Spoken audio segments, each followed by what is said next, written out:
Well, hello there. I can't believe this is day 7. Shall I do that and just be really on point? Day 7. We've been doing this for a week, or I've been doing this for a week. You can just pop in and pop out again whenever you feel like it. I've got to do this. Jamie D'Souza. He knows that I like a dare and I like a challenge, and I'm just going to see this through to the end. Whether you join me for the rest of this journey or it's just me talking into a camera every night, that's how this is going to work. But I've had a bit of it's weird because I feel it's a bit, how can I put this? Day 7, like, I suppose what is it? That, not that I want to offend anyone, but day 7 isn't it supposed to be the holy day, or when things happen? And today something happened to me that will change the rest of my life. And I love days like that. I have them quite a lot, but I feel like that's because I'm just a sponge.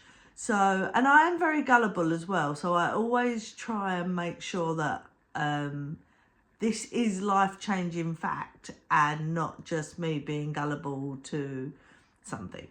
But I watched today a programme on Netflix called, I think it's called You Are What You Eat. And it starts off and you think it's just going to be, and I'll be honest with you, I thought it was going to be another one of them diet programmes. They take identical twins, put them on different diets, and they see what the outcomes is. But it wasn't like that at all. It's not like, it literally does start off like that, and I was going to turn it off. But then it goes into it is promoting plant-based, but in a way it's not ramming it down your throat, but it's just giving you the facts. And as I say, I can be very gullible, so I'm hoping these are the facts. And every time I kept going, this is very interesting. I kept thinking, but this is in America. All these statistics are in America.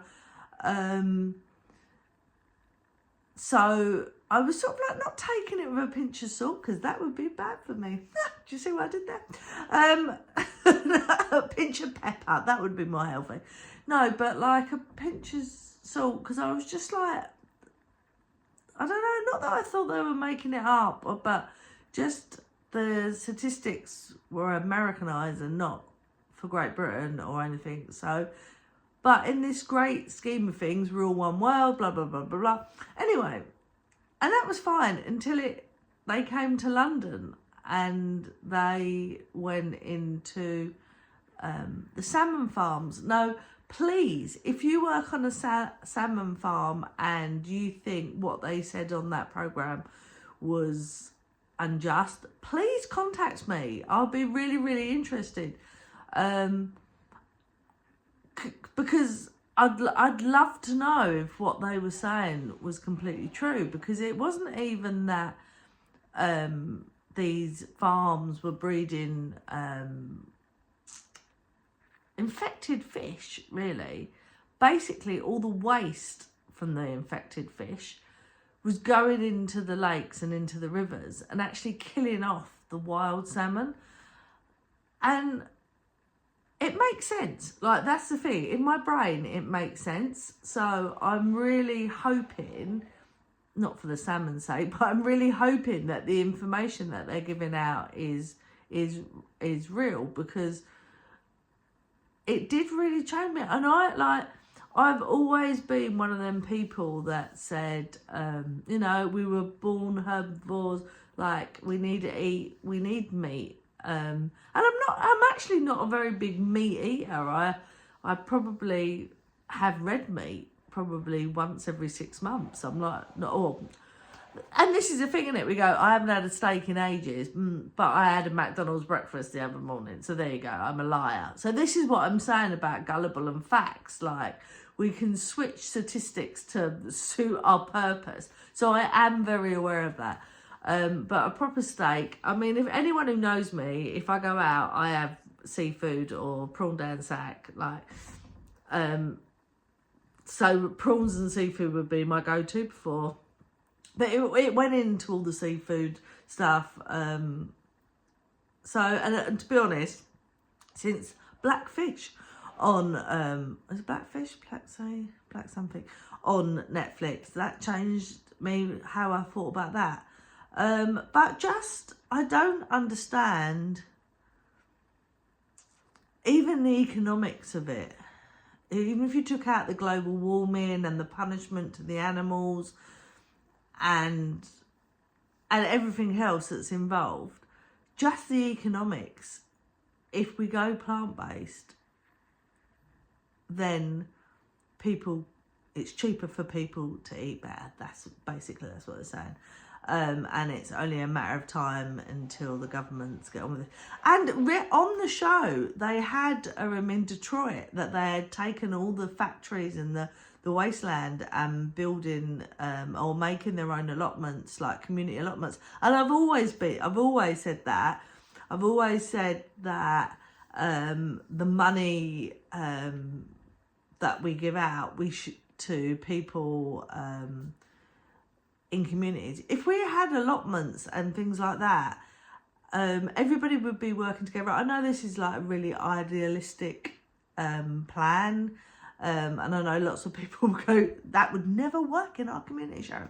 But in my head, it works. If we get the kids involved with growing their own vegetables. I'll tell you why this is very poignant to me, because when I grew up, my mum and dad, well, my mum, used to grow all our fruit and veg, or most of it.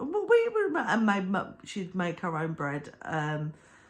And the statistics that came out in this program and stuff that came out in this program sort of wholeheartedly go into what people say about that. So for people that don't know, I had in my 20s, I had lots of medical problems. In the end, I ended up losing a kidney. I ended up having a burst appendix and losing my appendix, but it was a traumatic time. And even the doctors, they didn't say it was a miracle I survived. They said that it was quite rare that I survived. So we're not saying there was, I shouldn't be here, but it was very rare that I am here, and the statistics were against me not being here.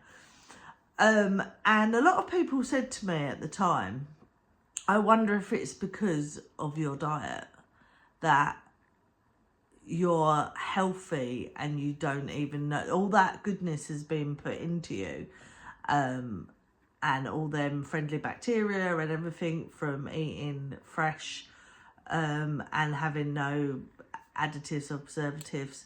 So literally, I think this is really funny. I was only telling someone this the other night. So literally, my mum, I say my mum and dad, my mum was really strict. So we were allowed sort of like what I suppose you would call now like processed or so we were allowed one fizzy drink a week. We was allowed one can of Coke, and we were allowed one packet of crisps. That was it. Like sweets were, at that time, like when we got older, we could spend a bit of money on sweets, but that was it. We had junk food. We had a can of Coke and a packet of crisps. And it was Friday night was always can of Coke and crisp night, and it's embedded in my head. My mum would come back from work. She'd gone shopping on the way back from work, doing the weekly shop, and me and my brother would just stand there waiting to be handed this can of Coke and crisps. And there used to be a programme, I think it was on Channel 4, it was either on Channel 4 or BBC 2, called Monkey, and we used to eat our crisps and our can of Coke to Monkey. And if we were really, really good, we could get it to last to the end of Question of Sport. Or maybe, maybe the beginning of Question and Sport. It wasn't like, it would never have lasted us the whole time. But it was like this ritual. And even now, Friday night, if I don't have a treat of some sort, it's like, it sets me up badly for the weekend. Like, Friday night is still can of Coke and crisp night. But that can of Coke and Crisp can now be like an Indian takeaway. It can be a cider. It can be anything. But like in my head, I need to have a treat on a Friday, and that's really weird because I've like for years and years and years we were self-employed, so it wasn't even like my weekend. In some cases, my weekend could be busier than my work.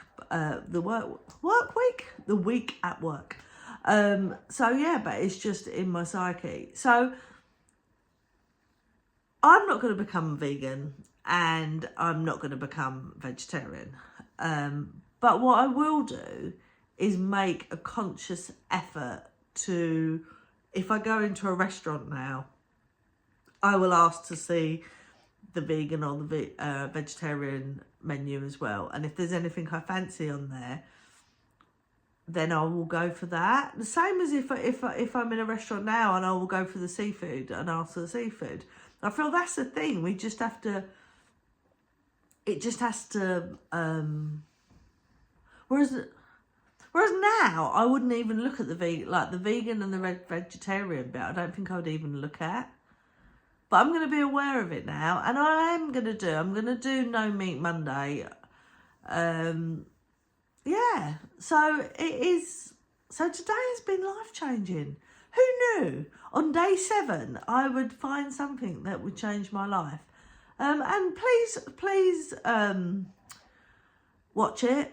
Those of you who know my daughter Rachel, she was very hard on it, and she was just saying they're just persuading you to go plant-based. They're just ramming it down your throat like, you know, vegans and vegetarians do. It's not. And then by the end of it, she was like on the same level of me, and yeah, it was well done. It was really, really well done. So round of applause to whoever did it. You've made an impact, and if making that program was trying to make an impact, you've done it. I'm changing. So if you see me on a Monday, I won't be eating meat. There you go. So to tomorrow, I will not be eating meat. I don't know what I'm going to eat, but I won't be eating meat. So there you go. So that I'm so glad that we're. I mean, it wasn't very exciting for you, but it was very exciting for me. We ended the week on a bit of excitement and a life-changing episode entry. That's the word I'm looking for. A life-changing episode to my diary. And on that note, I'm going to wish you all a good night and hope you all have a wonderful Monday. But I'll speak to you tomorrow night. And just think about it. Go and check it out. And if you feel like you can manage No Meat Monday, do it. I'm not preaching. People who know me, I'm not a preacher. Like, just do what you want to do. Make the right decisions for you. But there we go. Oh, I think this might be the longest one I've done. I was quite proud of myself yesterday. It wasn't until I uploaded it, I found out it was dead on 8 minutes. So that was an achievement. So I was quite proud of myself this morning when I woke up and found that it was 8 minutes. Anyway, now I'm just waffling. So I'm going to let you go so you can have an early night because you've got work in the morning. See you all tomorrow evening for day 8. Oh. And we'll see whether I manage to go a whole day without me. See you later. Bye-bye.